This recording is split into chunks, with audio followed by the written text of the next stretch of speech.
तो मुझे लगता है कि वह एक साझा रैली थी। उसे हम व्यक्तिगत एक पार्टी की रैली नहीं कह सकते हैं। वो कहीं ना कहीं आपने भी देखा था कि वह परस्पर रैली थी और एक पार्टी उसमें पीछे से बाकायदा बैकग्राउंड में लगी हुई थी कि वो तारीफ के पुल मौजूदा सरकार के कर रही थी, और जबकि पूरा का पूरा जो शोषित वंचित वर्ग है वो पूरा का पूरा ठगा महसूस कर रहा था कि हमें बुलाया किस लिए गया था और परोसा हमें क्या जा रहा है। यहीं से उनकी आंखें और ज्यादा खुली। मालूम है कि स्थिति इस वक्त क्या है, उनका स्वास्थ्य के भी आपको मालूम है कि आप सारे लोगों ने देखा स्वास्थ्य कारणों से नहीं आए जी, और वरना उनका कोई ऐसा कारण नहीं। उनके श्रद्धेय नेताजी का तो आप जानते हैं कि उन लोगों ने पार्टी खड़ी की है। नमस्कार, मैं गौरव कुमार पांडे और इस वक्त योगिता की टीम मौजूद है सैफई में। आज यहाँ पर समाजवादी परिवार जो है इकट्ठा हुआ था श्रद्धेय नेताजी मुलायम सिंह यादव को श्रद्धांजलि देने के लिए। आप देखिए मेरे पीछे उनकी समाधि है और अभी भी यहाँ पर कई लोग जो है श्रद्धांजलि दे रहे हैं नेताजी को। और मेरे साथ यहाँ पर मंच पर कुछ लोग मौजूद हैं, आइए इनसे हम बात करते हैं और जानते हैं कि किस प्रकार से आज जो है नेताजी को याद किया जा रहा है। सर, क्या नाम है आपका? जी, मेरा नाम डॉक्टर मुन्ना अलवी है और विधानसभा क्षेत्र बांगरमो 162 जनपद उन्नाव में आती है। वहाँ से मैं 2022 का कैंडिडेट था समाजवादी पार्टी का और मामूली अंतर से चुनाव लॉस किया। और इससे पहले स्टेट ओबीसी कमीशन का मैं मेंबर रहा हूँ एज ए डिप्टी मिनिस्टर। और आज हम लोग अपने नेताजी को, जैसा कि आपने कहा कि हम आए हैं यहाँ पर याद कर रहे हैं, और तरह तरह से विभिन्न तरीकों से लोग याद कर रहे हैं। किसी न किसी की कोई ना कोई मेमोरी उनसे जरूर जुड़ी है, कोई ना कोई ऐसा स्मरण, ऐसा कोई संस्मरण जरूर जुड़ा हुआ है। मेरे साथ भी बहुत सारी ऐसी यादें जुड़ी हुई हैं नेताजी के साथ। सौभाग्य कि मैंने उनके साथ भी काम करने का मुझे मौका मिला है। और मुझे याद है, अगर मैं कहूँ तो आदरणीय नेताजी को अगर किसान याद करते होंगे तो वो चाहे चुंगी जो माफ़ करने का मामला रहा हो, या किसानों का कर्जा माफ़ करने का मामला रहा हो, या किसान दुर्घटना बीमा, एक इतनी बड़ी योजना जो पूरे भारत में पहले माननीय नेताजी धरतीपुत्र किसान के बेटे उन्होंने शुरू की, इसलिए किसान उन्हें हमेशा याद करते हैं। खाद, बिजली, पानी हमेशा मुफ्त करने का, सिंचाई मुफ्त करने का काम हमारी पार्टी ने किया था। नौजवानों की अगर बात करते हैं तो वो अपने हिसाब से आज स्मरण करते हैं, याद करते हैं, भावुक हो जाते हैं कि नौजवानों को हमेशा नौकरियों में आगे लाने का काम किया उन्होंने शिक्षा में जो है चाहे बेरोजगारी भत्ता देने का काम किया हो, नौकरियां दी, नौकरियां नहीं जहां पर हो पा रही थी तब तक बेरोजगारी भत्ता देने का काम किया।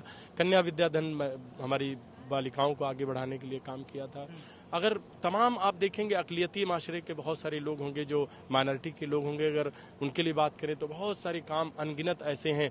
उर्दू से उन्होंने जो अनुवादक और टीचर्स भर्ती करने का काम, विशिष्ट बीटीसी प्रशिक्षण दे के करने का काम किया। या हमारे आपने देखा होगा समाजवादी पूर्ववर्ती सरकारें थीं जब आदरणीय नेताजी जीवन थे और उनके ही दम पर उन्होंने ही जो है ये कहा, और उसके बाद जो बहुत सारी बाउंड्रीज का बवाल होता था, शमशान घाट, कब्रिस्तान, इनमें बहुत सारे आपस में पैमाइश को लेकर झगड़े होते थे, उसको मिटाने के लिए उसकी पैमाइश और उसकी जो है बाउंड्री कराने का काम किया है। महिलाओं के लिए आपको ने देखा कितने काम इतने अनगिनत है कि गिनाए बहुत टाइम लगेगा। सभी जो है उस तरह से जैसी जैसी यादें हैं सब याद कर रहे हैं। लेकिन आज यहाँ मंच से जो है आज अखिलेश यादव ने क्या संदेश दिया आप लोगों को? देखिए, आदरणीय नेताजी का जो सपना था समाजवाद का, खुशहाली और बराबरी तरक्की का, उसका ही हम लोगों ने पीडीए के माध्यम से, हम लोग पिछड़े, दलित, अल्पसंख्यक और साथ ही कह सकते हैं पीड़ित, दुखी और अपमानित लोग, उनका एक बहुत बड़ा एक इस वक्त आपने इस सरकार में आप देख रहे हैं कि बहुत सारे पीड़ित, कमजोर, दबे कुचले लोग हैं। हम उनकी आवाज बनेंगे, उनकी ताकत बनेंगे, उनको साथ लेकर चलेंगे और उत्तर प्रदेश फिर से खुशहाली के रास्ते पर लाने का प्रयास 2027 में पीडीए के नारे के साथ होगा, मजबूती के साथ होगा। उसमें कोई भी पीड़ित हो, कोई भी दलित हो, कोई भी अल्पसंख्यक या कोई भी जो है हमारा कमजोर वर्ग का, शोषित वर्ग का होगा, उसे हम आगे ले जाने का काम करेंगे। आदरणीय, जिस तरह से आपने 2027 की बात की, कल जो है लखनऊ में एक बड़ी रैली थी, बसपा की बहुत बड़ी रैली थी, बाकायदा वहां पर लाखों लोग पहुंचे हुए थे और यूनिक उनके जो है समर्थक थे बिल्कुल।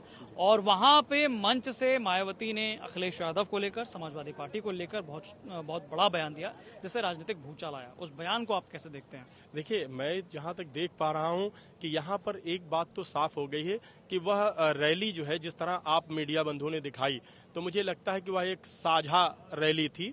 उसे हम व्यक्तिगत एक पार्टी की रैली नहीं कह सकते हैं। वो कहीं ना कहीं आपने भी देखा था कि वह परस्पर रैली थी और एक पार्टी उसमें पीछे से बाकायदा बैकग्राउंड में लगी हुई थी, और साथ ही आपने झंडे भी दिखाए मीडिया बंधुओं ने कि एक ही गाड़ी पर वो दोनों जो ये साझा मीटिंग थी उसके झंडे भी दिखाई दिए हैं। तो दूसरी चीज साझा मीटिंग कैसे कह सकते हैं आप लोग? साझा कैसे पता चला कि वो साझा मीटिंग हो रही है? जिस तरीके से आप बताइए कि इस वक्त जो है सरकार किसकी है, उत्तर प्रदेश के अंदर पिछले 8 वर्षों से किसकी सरकार है? भारतीय जनता पार्टी। अगर हम केंद्र की बात कर लें तो 11 वर्षों से किसकी सरकार है? भारतीय जनता पार्टी। जब उनकी है तो आप बताइए क्वेश्चन किससे उठाना चाहिए था? आदरणीय जी ने अपने तमाम शोषित वंचित लोगों को जो हमारे मान्यवर काशीराम जी का मूवमेंट था, जिसके लिए चलाया था, क्या वहां पर उनके लिए कोई भी बात ऐसी कही गई? उस पार्टी के लिए जो सरकार में बैठी है, सवाल उससे करना चाहिए, या जो 10 साल से सरकार से बाहर है उससे सवाल करना चाहिए? यहां से नीयत साफ होती है कि आप ये प्रायोजित स्पॉन्सर्ड पूरी तरीके से हम इसे कह सकते हैं। और मैं एक बहुत खुशी है कि आज कम से कम उनके हमारे उन दलित भाइयों ने, उन पिछड़े भाइयों ने, जो भी वहां पर गए होंगे, उन लोगों ने देख भी लिया असली चेहरा कि सामाजिक न्याय का पुरोधा कोई है। सामाजिक न्याय की अगर कोई रोड पर लड़ाई लड़ रहा है, सदन में लड़ाई लड़ रहा है, तो माननीय अखिलेश यादव जी हैं और समाजवादी पार्टी लड़ रही है। ये बात और चेहरा साफ हो गया। जो लोग ठगा महसूस कर रहे थे, आप ही लोगों ने दिखाया कि जो हमारे बहुत सारे बहुजन समाज के लोग जो अपमानित हैं इस सरकार में, लक्ष्य उन पर बना के टारगेटेड हैं, उन्हें परेशान किया जाता था। और ऐसे लोगों के लिए वहां पर ना बोल के जिन्होंने शोषण किया उनका महिमा मंडन किया जा रहा था।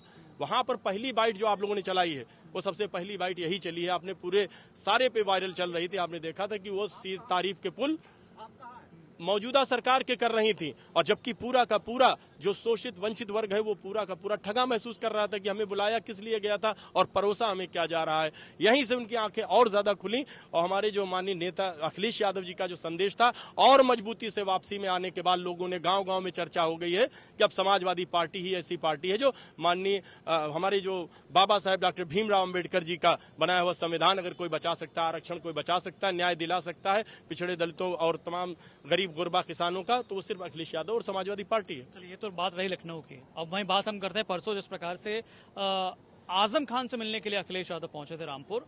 वहां उस मुलाकात से पहले जो तमाम चर्चाएं थी कि आजम खान साहब नाराज हैं, वो सिर्फ अकेले अखिलेश यादव से मिलना चाहते हैं। उसके बाद जो है मुलाकात हो गई, उसके बाद आजम खान के चेहरे पर थोड़ी खुशी थी। इसको कैसे देखते हैं आप? देखिए, हमारे बहुत बड़े वो नेता हैं आदरणीय, जहां हम खड़े हैं आज सौभाग्य कि जहां हम खड़े हैं इन्हीं सड़कों पर, इन्हीं पगडंडियों पर आदरणीय नेताजी के साथ उनके सारथी बनकर साइकिल चलाने का काम किया था। एक एक साइकिल पर दोनों लोग चलते थे। लेकिन आज आजम खान यहाँ तो नहीं है। आजम खान साहब की आपको मालूम है कि स्थिति इस वक्त क्या है, उनका स्वास्थ्य के भी आपको मालूम है कि आप सारे लोगों ने देखा, स्वास्थ्य कारणों से नहीं आया जी, और वरना उनका कोई ऐसा कारण नहीं। उनके श्रद्धेय नेताजी का तो आप जानते हैं कि उन लोगों ने पार्टी खड़ी की है, और पार्टी के वो लोग तो कर्ता धर्ता मुखिया सब कुछ वही हैं, तो पार्टी के मालिकान हैं वो लोग, तो इसलिए उनका कहीं कुछ नहीं। ये सिर्फ टीआरपी मीडिया द्वारा ज्यादा उछाल देना, टुकड़ों में दिखाना, कोई चीज वो कहना कुछ चाह रहे दिखाया किसी तरीके से जा रहा। लेकिन वहाँ एक और चीज देखने को मिली, मैं खुद वहाँ मौजूद था, मैंने खुद वहाँ जाकर जो है रामपुर वासियों से बात की, समाजवादी पार्टी के समर्थकों से बात की। तमाम समर्थकों ने सांसद को पहचानने से मना कर दिया, जबकि सांसद तो खुद समाजवादी पार्टी के हैं, मोहिबुल्लाह नदवी, उनको पहचानने से इनकार कर दिया। देखिए, कहीं ना कहीं कुछ चीजें, देखिए हमारे नेताजी कहते थे कि विरोध, कोई किसी भी बात का विरोध कर सकते हैं पार्टी में, ठीक है ना। हाँ, कब, जब टिकट हो जाता है उसके बाद कोई विरोध नहीं होता, लेकिन जिंदा कौमें 5 साल इंतजार नहीं करती, ये भी सिखाया आदरणीय नेताजी ने, क्योंकि उन लोगों को मालूम है कि अगर कोई अगर ऐसी चीज है तो वो उनके आपसी कोई हो सकता है, किसी ने मनमुटाव, क्योंकि वो वहां पर थे, जेल में थे, और हो सकता है कुछ दूसरे तरीके से प्रायोजित इसको किया गया हो इस पूरे प्रकरण को, तो वो बहुत छोटी चीजें हैं। हमारे यहाँ समाजवादी पार्टी में ये इतना बड़ा कुनबा है, ये इतना बड़ा परिवार है कि आप सोच सकते हैं कि 37 हम लोगों ने सीटें जीती हैं, और न जाने कितना पूरे प्रदेश के, छोड़ दीजिए देश के अंदर इस वक्त हालात ये हैं कि देश की हमारी तीसरी सबसे बड़ी पार्टी है समाजवादी पार्टी, और आने वाले वक्त की बहुत ही, जिसके अंदर सारे किसान, नौजवान, पीड़ित जितना है वो सब इसमें जुड़कर हम लोग देश के अंदर चाहते हैं कि एक समाजवाद का जो एक सपना था आदरणीय श्रद्धेय नेताजी का, हम आज ट्रिब्यूट करना चाहेंगे, हम श्रद्धांजलि देंगे कि हम अपनी पार्टी को देश की नंबर 1 पार्टी बनाने का काम करेंगे। यही हम लोग आज यहाँ से संकल्प लेकर जा रहे हैं सारे लोग। चलिए, ठीक है, शुक्रिया। क्या नाम है भी आपका? अजय विक्रम सिंह नाम है मेरा। तो विक्रम जी, आज यहाँ पर आए थे आप भी श्रद्धांजलि देने के लिए? जी बिल्कुल। तो क्या कुछ संदेश जो है अखिलेश यादव ने आज मंच से दिया आप लोगों को? माननीय राष्ट्रीय अध्यक्ष जी ने युवाओं से अपील की है कि आप लोग ज्यादा से ज्यादा पार्टी में जुड़कर नेताजी के जो आदर्श हैं उनको आदर्श मानकर उनके मार्ग पर चल करके समाजवाद जो गरीबों के लिए भी है हमारे अल्पसंख्यक भाइयों के लिए भी है और शोषित वंचित जितने भी हमारे साथी हैं उनके सबके लिए आप अच्छे से अच्छा कार्य करिए। नेताजी के लिए यही सच्ची श्रद्धांजलि होगी। जी, क्या नाम है आपका? मेरा नाम मनीष कुमार दीक्षित है। दीक्षित जी, आप तो पीछे चले गए थे। नहीं, बैठ गए थे। बैठ गए, दर्द होता क्या पैर? रात भर मुशायरा कल समाजवादी थोड़ा पार्टी का पार्टी कार्यालय भी गए थे, वहाँ से भी आए नाइट में। फिर रात में हमारे श्रद्धेय नेताजी के नाम पे एक शाम नेताजी के नाम पूरी रात हमने। क्या रहा वो शाम? कैसी थी वो शाम? बहुत अच्छा रहा, बहुत अच्छा रहा, बहुत अच्छा। कौमी यकजहती का और हमारी संस्कृति का जो मिली जुली साझा संस्कृति है उसकी विरासत को आगे बढ़ाने का काम किया गया था हम लोगों ने। बहुत बहुत शुक्रिया आप लोगों से बात करने के लिए। तो यहाँ पर देखिए किस प्रकार से यहाँ पर समाजवादी पार्टी के जो तमाम पदाधिकारी, कार्यकर्ता और समर्थक हैं वो आए हुए हैं और लगातार यहाँ पर श्रद्धांजलि देने के साथ साथ जो है आज उन्होंने बताया कि अखिलेश यादव ने किस प्रकार से संदेश उन्हें दिया है और तमाम राजनीतिक गतिविधियाँ, जो राजनीतिक भूचाल और हलचल यहाँ पर है उस पर भी तमाम उन्होंने बातें रखी हैं अपनी। तो बाकी तमाम खबरों के लिए आप देखते रहें यूपी तक। धन्यवाद।